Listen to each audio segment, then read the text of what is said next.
তোমাদেরকে আগে ভিডিও দেখিয়েছিলাম, ফুল এসেছিল।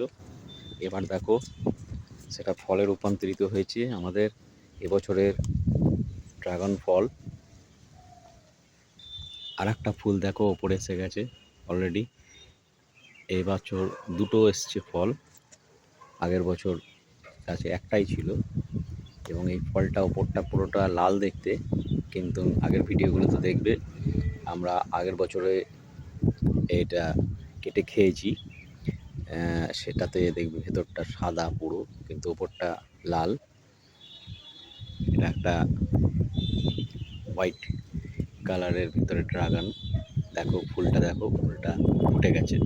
এটা আস্তে আস্তে ড্রাগনে রূপান্তরিত হবে। দেখো খুব সুস্বাদু ড্রাগন। সবাই বাড়িতে ড্রাগন গাছ একটা লাগাতে পারো, অবশ্যই 1 বছরের মধ্যে 2 বছরের মধ্যে ফল পাবে।